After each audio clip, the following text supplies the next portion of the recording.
ماہ رمضان رحمتوں کی کان، مغفرت کا پیغام ہمارے درمیان ہے۔ روزہ جب انسان رکھتا ہے تو کچھ نڈھال محسوس کرتا ہے، خاص طور پر جب افطار کا وقت آتا ہے تو پیاس سے زبان سوکھتی ہے، اور بعض اوقات بندہ کبھی کبھی تھوڑی دیر بعد گھڑی دیکھتا ہے کہ اب کتنی دیر باقی ہے کہ جب میں کھاؤں گا، جب میں پی سکوں گا۔ یہاں دو تین باتیں بڑی لطیف ہیں، بڑی خوبصورت ہیں۔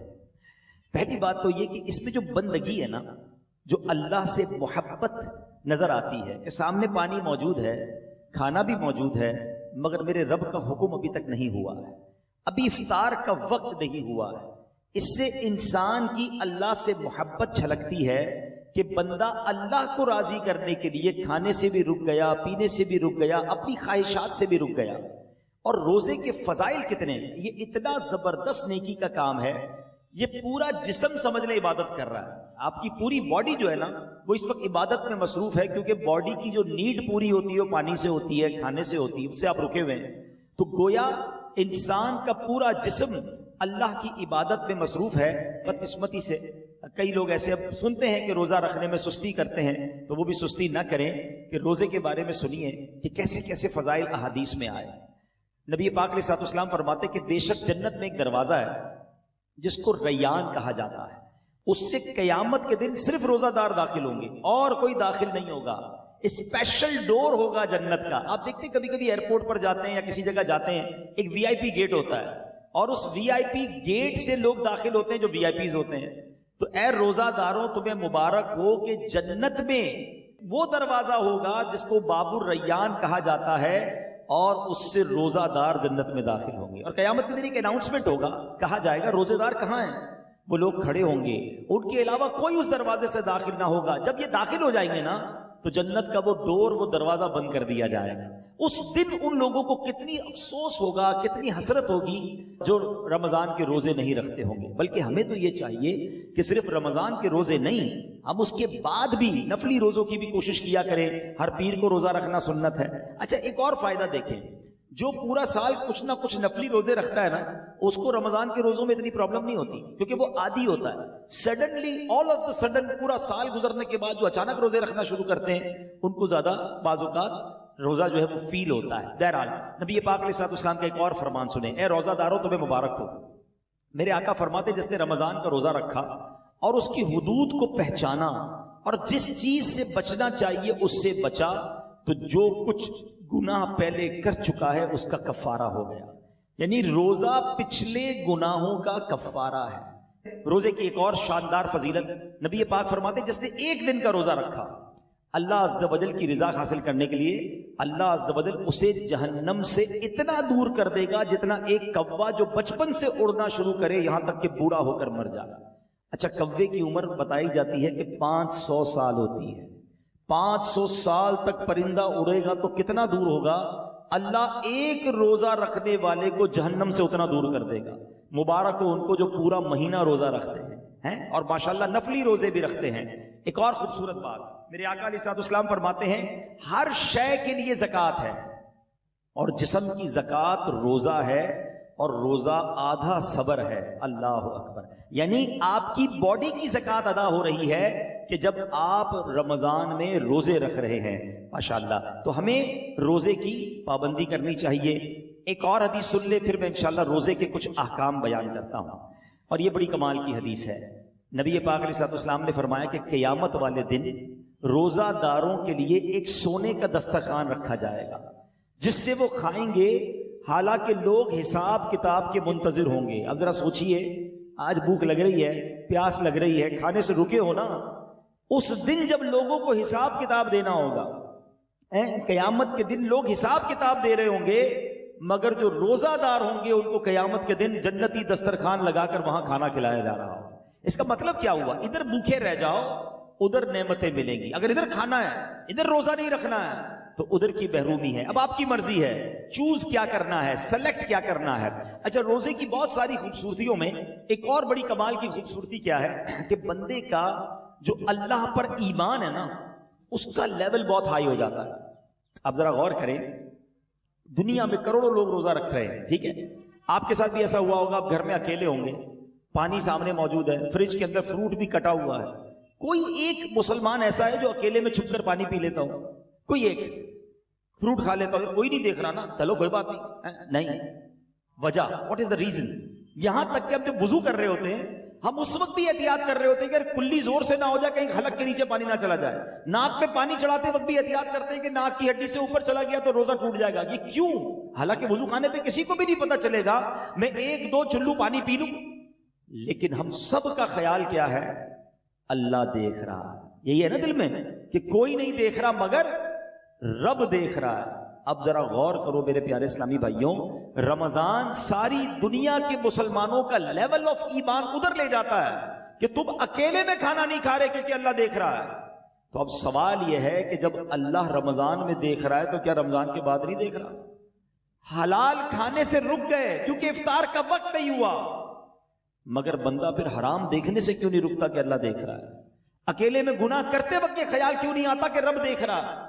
ایکچولی رمضان ہماری پوری پریکٹس کروا رہا ہے کہ دیکھو جب پورے رمضان تم یہ خیال دل میں بٹھائے رکھتے ہو کہ اکیلے میں کھانا نہیں ہے، پینا نہیں ہے، رب دیکھ رہا ہے، تو پھر رمضان میں بھی اور رمضان کے بعد بھی حرام کماتے وقت بھی سوچو نا اللہ دیکھ رہا ہے، حرام بولتے وقت بھی سوچو اللہ دیکھ رہا ہے، حرام سنتے وقت بھی سوچو اللہ دیکھ رہا ہے. تو انشاءاللہ اگر یہ پریکٹس بن گئی کہ اللہ دیکھ رہا ہے تو پھر گناہ کرنے کی عادت چھٹ سکتی ہے. اللہ مجھے بھی اور آپ کو بھی یہ خیال ایسا عطا کر دے کہ جب بھی برائی کی طرف جانے کو جی چاہے دل سے صدا آئے کہ اللہ دیکھ رہا ہے. بالکل اسی طرح میرے پیارے اسلامی بھائیوں، رمضان میں جو ہم روزہ رکھتے ہیں اور چیزوں کی جزا بیان ہوئی ہے کہ بھائی اس کے بدلے جنت کا گھر ملے گا، جنت کے درخت ملیں گے، جنتی کھانے ملیں گے. اب آؤ روزے کی ایک اور فضیلت سنو. میرا کوئی بھائی، میری کوئی بہن اور روزہ کبھی قضا نہ کرے. روزہ قضا کرنے کا خیال بھی آئے تو دل میں یہ نہ لائے. لوگ کہتے ہیں یار کام کاج بہت ہوتا ہے، نوکری مجھے کرنی ہوتی ہے. دیکھو کام کم کر دینا، کاروبار کم کر دینا، تھوڑے پیسے کم کما لینا، مگر روزہ مت چھوڑنا. کیونکہ اب جو میں فضیلت بتانے جا رہا ہوں نا، میں نے اب تک کسی اور عمل کی یہ فضیلت نہیں پڑھی ہے. کیونکہ نبی پاک علیہ الصلوۃ والسلام فرماتے ہیں کہ اللہ فرماتا ہے، یعنی یہ حدیث قدسی بھی ہے، اللہ فرماتا ہے فَإِنَّهُ لِي وَأَنَا أَجْزِي بِهِ. اللہ فرماتا ہے روزہ میرے لیے ہے اور اس کی جزا میں خود دوں گا. باقی چیزوں کی جزا رب فرشتوں کے ذریعے عطا فرماتا ہے، مگر روزہ دار کے لیے رب نے فرمایا اس کی جزا میں خود عطا فرماؤں گا. بلکہ علماء اس کو ایک اور انداز سے بھی پڑھتے ہیں، انا اجزا بہی. اس کے معنی یہ ہو گئے کہ روزہ میرے لیے ہے اور اس کی جزا میں خود ہوں. یعنی رب فرما رہا میں اس کا ہو جاتا ہوں. تو اے روزہ دارو، جس کا رب ہو جائے تو اس کے کام کیوں نہ بن جائیں، اس کی مشکلیں آسان کیوں نہ ہو جائیں. اور ایک اور میں شریعت کی لاجک بتا دیتا ہوں. بہت سارے کاموں میں نوجوان کہتے ہیں کہ جناب ادھر جو ہے بہت دل چاہتا ہے کہ بڑے بڑے میرے گھر ہوں، بڑی بڑی گاڑیاں ہوں، چاہے اس کے لیے حرام کمانا پڑے. دیکھو حرام کما کر اچھے گھروں کے لیے پیسے حرام مت کمانا، ادھر چھوٹے گھر میں صبر کر لو، اللہ نے تمہارے لیے جنتی گھر تیار کر رکھے ہیں. کچھ لوگ ادھر شراب پیتے ہیں، اللہ کو ناراض کرتے ہیں. دیکھو ادھر شراب نہ پینا، صبر کر لو، اللہ نے جنتیوں کے لیے جنتی شراب تیار کر رکھی ہے. مردوں کو زیور پہننے سے منع کیا کہ دیکھو یہاں زیور مت پہننا، سونا چاندی مرد کو پہننا الاؤ نہیں ہے، مگر جنت میں مردوں کو سونے کے زیورات عطا کیے جائیں گے. ادھر حرام عورتوں کی طرف، ناجائز عورتوں کے پاس جانا جو حرام ہیں ان کے قریب مت جانا. جی تو چاہتا ہے، شیطان تو بلاتا ہے، مگر حرام کاری سے بچ جاؤ. اللہ نے جنت میں جنتیوں کے لیے حوریں تیار کر رکھی ہیں. اگر آپ اس لاجک سے دیکھیں نا، جس چیز سے شریعت نے ہمیں یہاں روکا ہے، جس کا دل بھی چاہتا ہے، شریعت نے یہاں سمجھا دیا کچھ سال رک جاؤ، جنت نہ ختم ہونے والی ہے.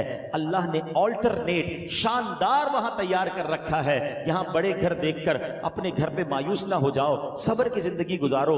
اللہ نے بڑے بڑے محل جنتیوں کے لیے تیار کیے ہیں. تمہارے پاس اگر یہاں گاڑی نہیں ہے، مایوس نہ ہونا، حرام کی طرف مت جانا. جنتیوں کے لیے اللہ نے جنتی سواریاں تیار کی ہیں. یہاں اگر مہنگے اور اچھے کھانے نہیں کھا سکتے، پیسے تھوڑے ہیں، حرام کی طرف مت جانا، صبر کر لینا. اللہ نے جنتیوں کے لیے جنتی دسترخوان لگائے ہوئے ہیں، جنتی مشروب موجود ہیں. ارے انسان جو تمنا کرے گا اللہ اس قسم کا کھانا اس کے سامنے عطا فرما دے گا. تو جب وہ نعمتیں موجود ہیں تو کچھ صبر کے ساتھ، کچھ قناعت کے ساتھ، اللہ کی رضا کے ساتھ اور حلال روزی کے ساتھ زندگی گزار لیں. انشاءاللہ دنیا بھی بہتر ہوگی اور آخرت بھی بہتر ہو جائے گی. اب میں چاہوں گا کہ بیان میں کچھ روزے کے اہم مسائل بھی ہم سن لیں. بعض اوقات کچھ روزہ داروں کو کنفیوژن ہوتی ہے. سب سے پہلے تو یہ سمجھ لیں کہ افطار اور سحری کا ٹائم جو بھی آخری ٹائم ہے، جو کراچی میں ہے یا باہر مجھے سن رہے ہیں، ہمیشہ یاد رکھیں اذان کا انتظار نہیں کرنا. اذان نماز کے لیے ہوتی ہے، سحری بند کرنے کے لیے نہیں ہوتی ہے. ٹھیک ہے نا؟ ہو سکتا ہے مؤذن صاحب 5 منٹ لیٹ ہو جائیں، کبھی ان کی جناب اچھا کچھ لوگ کہتے ہیں اذان ہوگی تو روزہ بند کریں گے، اور اگر آپ کے علاقے میں لائٹ ہی چلی گئی اور مائک ہی بند ہو گیا مسجد کا، پھر کیا کریں گے؟ روزہ بند نہیں کریں گے. تو اذان جو ہے وہ روزہ بند کرنے کے لیے، افطار کے لیے نہیں ہوتی، وہ نماز کے لیے ہوتی ہے. روزے کا تعلق ٹائمنگ سے ہے. وقت سحر یعنی فجر کا وقت شروع ہوا، جیسے ہی شروع ہوا اب آپ کھا پی نہیں سکتے. 1 سیکنڈ بھی آپ نے زیادہ کھا لیا تو اب پورا دن آپ بے شک بھوکے رہیں، روزہ نہیں ہوگا، آپ کا روزہ شروع ہی نہیں ہوا. تو بیسٹ طریقہ کیا ہے؟ اپنی گھڑی کا ٹائم سیٹ رکھیں. اب تو موبائل فون آ گئے ہیں، جو انٹرنیٹ والے موبائل ہوتے ہیں اس میں بھی موبائل ٹائم بڑا پرفیکٹ پتہ چل رہا ہوتا ہے.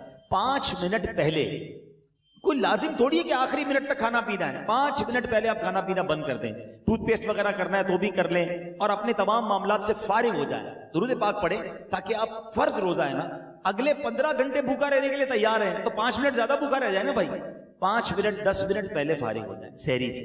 بالکل اسی طرح افطار میں بھی آپ نے کرنا یہ ہے کہ افطار میں آپ نے گھڑی دیکھ کر افطار کرنا ہے، ٹائم دیکھ کر افطار کرنا ہے. 1 آدھ منٹ اوپر ہو جائے خیر ہے، پہلے افطار نہ ہو جائے. بعض اوقات ہوتا ہے لوگوں کی گھڑی ٹائم پہ نہیں ہوتی، 5 منٹ پہلے افطار کر لیتے ہیں. آپ کو پتا ہونا چاہیے کہ ٹائم ہوا کہ نہیں. اور بالکل اسی طرح اذان مغرب کی نماز کے لیے ہوتی ہے، افطار کے لیے نہیں ہوتی. اس میں بعض اوقات 2 گڑبڑ ہو جاتی ہیں. ایک ہی ہو جاتی ہے کہ کبھی مؤذن صاحب سے بھی غلطی لگ سکتی ہے، جلدی اذان دے دی، آپ نے اذان سنی روزہ کھول لیا تو آپ کا روزہ چلا گیا. آپ ٹائم دیکھیں ٹائم ہوا ہے کہ نہیں. اور مؤذن صاحب خود اپنا افطار کرنے میں لگے ہوئے ہیں اور وہ 5 منٹ بعد اذان دے رہے ہیں اور آپ انتظار کر رہے ہیں اذان کا، تو یہ بھی درست نہیں، کیونکہ افطار کو تاخیر بھی نہیں کرنی چاہیے. تو پہلی بات تو یہ سمجھ لیں کہ ٹائم ٹیبل کے ساتھ روزہ ہے. یا ایک اور خوبصورت بات کہوں کہ لوگ آج کل بڑی مثالیں دیتے ہیں دوسرے ملکوں والوں کی، غیر مسلموں کی، یار وہاں بڑی ٹائم مینجمنٹ ہے جناب، بڑا ٹائم سے معاملات چلتے ہیں، ان کے جہاز بھی ٹائم پہ، ان کی ٹرینیں بھی ٹائم پہ، لوگ آتے بھی وقت پر ہیں. مجھے بتاؤ پوری دنیا میں ایک مذہب بتا دو کہ جو اتنا ٹائم مینجمنٹ کا درس دیتا ہو. ارے ہماری تو ساری عبادتیں ٹائم کے ساتھ ہیں. وقت سے 1 منٹ پہلے آپ کو سحری بند کرنی ہے تو روزہ ہوگا، وقت گزرنے کے بعد 1 منٹ اوپر چلا گیا روزہ ہی شروع نہیں ہوگا. افطار گھڑی کے مطابق کرنا ہے. بالکل ساری دنیا کے مسلمان ٹائم پہ افطار کرتے ہیں. ہماری ساری اذانیں، مسجد کا ٹائم ٹیبل دیکھیں، آپ کی ٹرین لیٹ ہو سکتی ہے، جہاز لیٹ ہو سکتا ہے. ہم نے دیکھا سردی ہو، گرمی ہو، بارش ہو، آندھی ہو، طوفان ہو، دنیا بھر کی مسجدوں میں وقت پہ اذان ہوتی ہے، وقت پہ جماعت ہوتی ہے. لاکھوں مسجدوں میں کیسی شاندار ٹائم مینجمنٹ ہے. اسلام کی کتنی عبادتیں ٹائم کے ساتھ ہیں. ارے جناب ہم حج پہ جائیں تو کب عرفات میں رہنا ہے، کب عرفات سے نکلنا ہے، کب پہلے نہیں نکلنا ہے، کب مزدلفہ پہنچنا ہے، کب مینا پہنچنا ہے، کون سے دن طواف زیارت کے ہیں. Each and everything going with time. اسلام جتنا ٹائم مینجمنٹ سکھاتا ہے نا، اتنا دنیا کا کوئی مذہب نہیں سکھاتا. ہاں یہ ضرور کہہ سکتے ہیں کہ ٹائم مینجمنٹ اسلام میں ضرور ہے، مسلمان اس سے سیکھتے نہیں ہیں. تو ہمیں دوسروں کی مثالیں دینے کی کیا ضرورت ہے؟ ہمارا دین ہمیں شاندار ٹائم مینجمنٹ سکھاتا ہے. اچھا انجیکشن، روزے میں اگر کسی کو خون دینا ہے، جب آپ خون دیں گے تو آپ کا وضو ٹوٹے گا، لیکن اگر آپ انجیکشن لگواتے ہیں اس سے روزہ نہیں ٹوٹے گا. ٹھیک ہے. کان میں اگر کوئی ڈراپ ڈالتا ہے، اگر اس کا کان کا پردہ پھٹا ہوا نہیں ہے تو بھی اس سے روزہ نہیں ٹوٹے گا. ہاں آنکھ میں اگر کوئی ڈراپ ڈالتا ہے تو اس سے علماء فرماتے ہیں روزہ ٹوٹ جائے گا. تو ہمیں روزے کے بارے میں یہ معلومات بھی ہونی چاہیے. بعض اوقات لوگ جو ہے احتیاط نہیں کرتے اور وہ احتیاط نہ کرنے کی وجہ سے ان کا روزہ ٹوٹ جاتا ہے. جب یہ فرض ہے تو اس کے احکام سیکھنا بھی ضروری ہے، اس کی احتیاطیں سیکھنا بھی ضروری ہے. تو بہرحال میرے پیارے اسلامی بھائیوں، افطار کے وقت ایک اور کام کرنے والا ہے جو نارملی ہمارے یہاں نہیں ہوتا، کیونکہ روزانہ افطار کے وقت 10 لاکھ گناہگار جہنم سے آزاد کیے جاتے ہیں. روزانہ یہ اتنا مبارک مہینہ ہے، اس میں روزانہ افطار کے وقت 10 لاکھ گناہگار آزاد جہنم سے کیے جاتے ہیں. اور جب جمعرات کی رات آتی ہے اور جمعے کا دن آتا ہے تو فرمایا ہر لمحے 10 لاکھ گناہگار جہنم سے آزاد کیے جاتے ہیں. اب آپ سوچیں کہ افطار کے وقت ہماری کیا کیفیت ہونی چاہیے. ہمارے گھروں میں تو ایک ہنگامہ مچا ہوتا ہے، شربت کدھر ہے تو پکوڑے کدھر ہے تو فلاں چیز نہیں آئی. ان آئٹموں کے چکر میں پڑنے کی بجائے افطار کے وقت اے کاش ہاتھ اٹھے ہوں، آنسو بہ رہے ہوں اور یہ التجائیں ہوں کہ مولا آج بھی 10 لاکھ بخشے جائیں گے، آج بخشے جانے والوں میں ہمارا نام لکھ دے۔ تو جب اس کیفیت کے ساتھ آپ افطار کیا کریں گے تو انشاءاللہ کبھی نہ کبھی تو ہمارا بھی نمبر آ جائے گا۔ تو آج بھی مدنی چینل پر آپ دیکھیں کہ افطار کے وقت کیا منظر ہوتا ہے، آنسو ہوتے ہیں، دعائیں ہوتی ہیں، التجائیں ہوتی ہیں۔ میں تو دنیا بھر کے ویورز سے کہوں گا کہ جب بھی افطار کا وقت آئے آپ مدنی چینل کے ساتھ اپنے گھر والوں کے ساتھ امیر اہل سنت کی ان عظیم دعاؤں میں شامل ہو جائیں، نہ جانے کس کی آمین کے صدقے ہمارا بھی بیڑا پار ہو جائے۔ تو ہمیں افطار کا وقت جو ہے یہ بڑا مبارک وقت ہے، یہ دعاؤں کی قبولیت کا وقت ہے۔ پھر رمضان کی راتیں، رمضان کی راتیں کتنی مبارک ہیں آپ کو پتہ ہے؟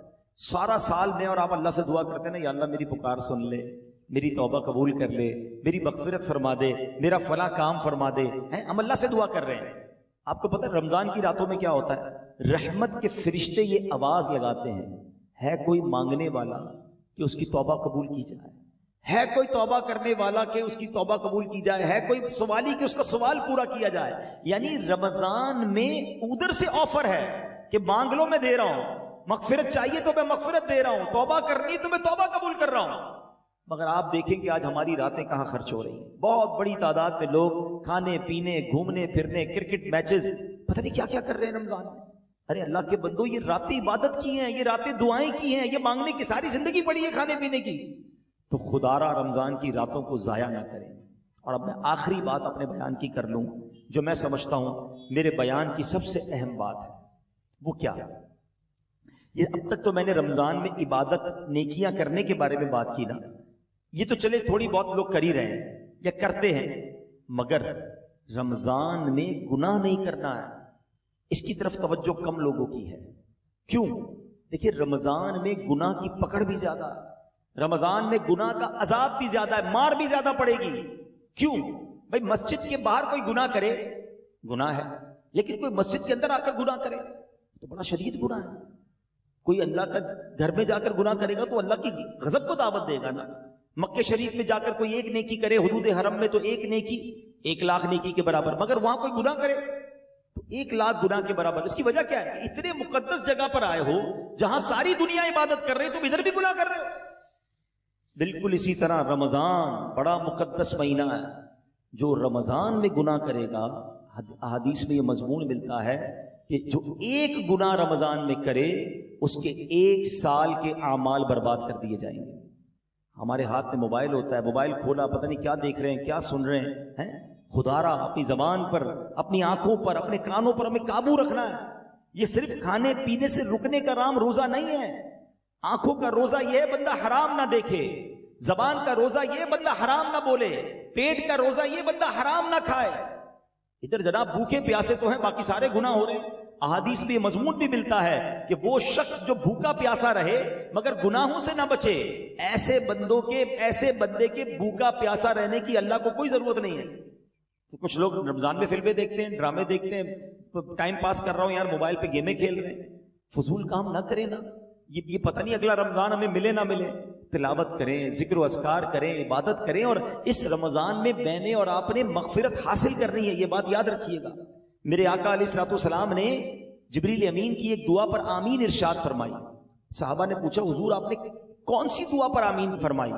تو نبی پاک نے فرمایا کہ مجھے جبریل امین نے یہ دعا کی کہ اے اللہ، جو رمضان کو پائے اور اپنی مغفرت نہ کروا سکے وہ ہلاک و برباد ہو جائے۔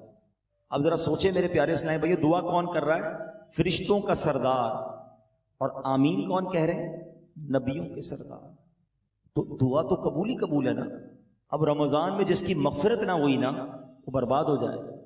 تو روتے رہیے، التجائیں کرتے رہیے، اللہ سے معافی مانگتے رہیے، تلاوت کرتے رہیے۔ پتہ نہیں اگلی بار رمضان نصیب ہو کہ نہ ہو۔ جن کو اللہ نے نوازا ہے غریبوں کی مدد کیجیے، سحر و افطار میں خرچ کیجیے، اپنی زکوٰۃ پوری دیجیے اور اللہ کی راہ میں اور خرچ کیجیے تاکہ غریب مسلمانوں کا بھی بھلا ہو جائے۔ اللہ کریم سے میں دعا کرتا ہوں کہ رب کریم ہم سب کو ماہ رمضان کی برکت عطا فرمائے، روزے اس کی روح کے مطابق رکھنے کی توفیق عطا فرمائے۔ اب تک جتنے روزے رکھے اللہ اس کو اپنے دربار میں قبول فرمائے، اور آگے بھی ہمیں پابندی سے پورے روزے رکھنا صحت و عافیت کے ساتھ نصیب فرمائے۔